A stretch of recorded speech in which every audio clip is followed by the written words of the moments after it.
श्री स्वामी समर्थ. तुम्हा सर्वांचं आपल्या यूट्यूब चॅनलवरती मी अगदी मनापासून स्वागत करते. तुमच्या मनातील सर्व चांगल्या इच्छा स्वामी महाराज पूर्ण करोत हीच स्वामींच्या चरणी प्रार्थना करते आणि आजच्या व्हिडिओला सुरुवात करते. आजच्या व्हिडिओमध्ये मी तुम्हाला एका वेगळ्या विषयावर माहिती देणार आहे.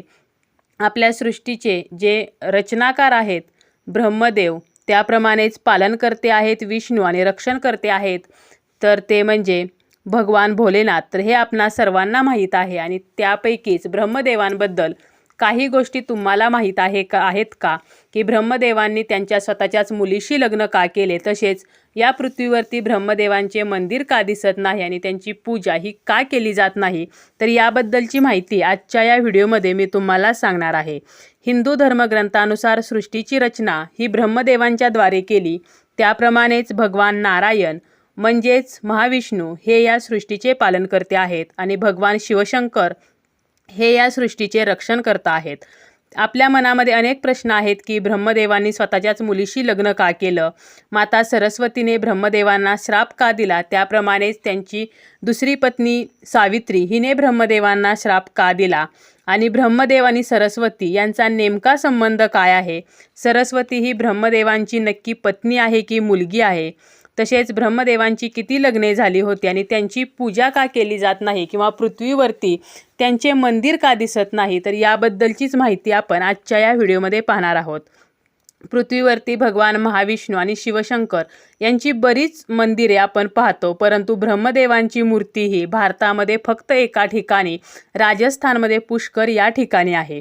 जेव्हा भगवान ब्रह्मदेव सृष्टीची रचना करत होते तेव्हा या सृष्टीची रचना चालू ठेवण्यासाठी ध्यानाची आवश्यकता होती आणि यासाठी त्यांनी त्यांच्या मनातून माता सरस्वतीची निर्मिती केली. माता सरस्वतीची कोणीही आई नाही आहे, तर माता सरस्वती ही ब्रह्मदेवांनी त्यांच्या मनातून निर्माण केली आहे. आता सरस्वतीचा जन्म हा ब्रह्मदेवांच्या मनातून झाला आहे. माता सरस्वती ही बुद्धीची देवता आहे.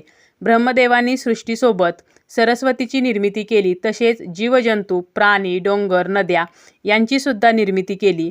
ह्या निर्मिती प्रक्रियेत भगवान ब्रह्मा सरस्वती मातेच्या रूपावरती मोहित झाले. माता सरस्वती रूपाने खूपच सुंदर होती, त्यामुळे ब्रह्मदेव सरस्वती मातेला पाहून मोहित झाले. तेव्हा सर्व देवलोकांमध्ये त्यांची खूपच निंदा झाली आणि एवढे असून सुद्धा ब्रह्मदेवांनी सरस्वतीशी विवाह केला आणि जवळजवळ 100 वर्ष पृथ्वीवरती जंगलामध्ये त्यांनी निवास केला. पृथ्वीवर जेव्हा सरस्वती व ब्रह्मदेव निवास करत होते तेव्हा त्यांच्यामार्फत मनू नावाच्या पुत्राचा निर्माण झाला आणि पुढे त्या मनूची मुले मनुष्य म्हणून ओळखू जाऊ लागली. ब्रह्मदेवांच्या या कृत्यामुळे देवलोकांमध्ये हा निर्धार करण्यात आला की ब्रह्मदेवांची पूजा करण्यात येऊ नये. स्वतःच्याच मुलीसोबत लग्न केल्यामुळे ब्रह्मदेवांची सर्व देवलोकात अवहेलना करण्यात आली. सर्व देव हे शिवांकडे गेले आणि ब्रह्मदेवांना शिक्षा देण्यासाठी त्यांनी विनंती केली. भगवान शिव यांनी सर्वांचे बोलणे ऐकून घेतले आणि ते क्रोधित झाले आणि त्यांनी ब्रह्माच्या 5व्या मस्तकाला शरीरापासून वेगळे केले. ब्रह्मदेवांचे 5वे मस्तक नेहमी वाईट विचारांनी भरलेला असायचा अशी मान्यता आहे. ब्रह्मदेवांनी स्वतःच्या मुलीशी म्हणजे सरस्वतीशीच लग्न केल्यामुळे तिने ब्रह्मांना शाप दिला की पृथ्वीलोकावर कुठेच तुमची पूजा केली जाणार नाही आणि त्यामुळेच फक्त राजस्थानमधील पुष्कर सोडले तर इतर कुठेही ब्रह्मदेवांचे कुठेही मंदिर नाही. कोणत्याच पुराणात सरस्वती आणि ब्रह्मदेव यांच्या विवाहाची माहिती दिली गेली नसली तरीही त्यांचा नेमका संबंध काय आहे. जेव्हा भगवान ब्रह्मांनी सृष्टीची निर्मिती केली तेव्हा विष्णू व भोलेनाथ यांच्या व्यतिरिक्त कोणीच नव्हते. सृष्टीला पुढे चालवण्यासाठी स्त्री व पुरुषाची आवश्यकता होती. त्यासाठी त्यांना मनातून या गोष्टीची रचना करणे आवश्यक होते आणि म्हणूनच ब्रह्मदेवांनी माता सरस्वती, नारद, मनुज, जामवंत, सनक, सनंदन, सनातन आणि संतकुमार यांचा जन्म त्यांच्या मनातून केला आणि पृथ्वीला पुढे चालवण्यासाठी त्यांना पृथ्वीलोकावर पाठवले. पृथ्वीवर संतुलन ठेवण्यासाठी सरस्वतीला त्यांच्यासोबत ठेवले आणि सोबत असलेल्या स्त्रीला पत्नीचा दर्जा दिला. सरस्वती ही ब्रह्मदेवांची पत्नी आहे की मुलगी, तर असाही प्रश्न अनेकांच्या मनामध्ये नेहमीच उत्पन्न होतो. तर या ब्रह्मांडात असणाऱ्या प्रत्येक गोष्टीची रचना ही ब्रह्मदेवांनी केली आहे, तर हे आपणा सर्वांना माहीत आहे. मग मुलगी असो किंवा पत्नी, ही रचना तर शेवटी ब्रह्मदेवांची आहे. त्यांना जर कोणासोबत विवाह करायचा असेल तर यासाठी त्यांना स्वतःच्या मनातूनच रचना करावी लागली असती. त्यांच्या मनातून उत्पत्ती झाल्यामुळे सरस्वती ही त्यांची मुलगी मानली जाते. आणि या सृष्टीच्या उत्पत्तीनंतर ब्रह्मदेवांची लग्न ही 5 वेळा झाली आहेत. तर सरस्वती, सावित्री, गायत्री, श्रद्धा आणि मेधा तर या त्यांच्या 5 पत्नी आहेत. सरस्वतीप्रमाणेच सावित्रीचा सुद्धा ब्रह्मदेवांना शाप मिळाला होता. त्यामागची अशी कथा आहे की सृष्टीच्या निर्मितीच्या वेळी एका राक्षसाने पृथ्वीवरती खूप जास्त प्रमाणात उत्पात माजवला होता. तेव्हा त्या राक्षसाने ब्रह्मदेवांना त्रास दिला. तेव्हा ब्रह्मदेवांनी त्या राक्षसाचा वध केला आणि त्यांच्या कमलाचे 3 तुकडे पृथ्वीवरती पडले, ज्यापासून मोठे मोठे झरणे तयार झाले आणि ते ठिकाण म्हणजे पुष्कर. तिथे त्यानंतर एक यज्ञ करण्यात आला आणि या यज्ञामध्ये स्वतः ब्रह्मदेव बसले. त्यांची पत्नी सावित्री हिला तेथे येण्यासाठी खूप वेळ लागत होता आणि शुभमुहूर्त हा निघून चालला होता. म्हणून विष्णूंना एक कल्पना सुचली आणि त्यांनी ब्रह्मदेवांचे गायत्री नावाच्या मुलीशी लग्न करून दिले.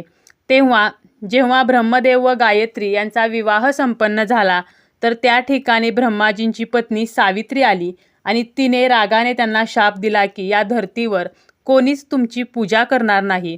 त्याप्रमाणेच नारदांना सुद्धा शाप दिला की तू आजीवन कुमाराच राहशील.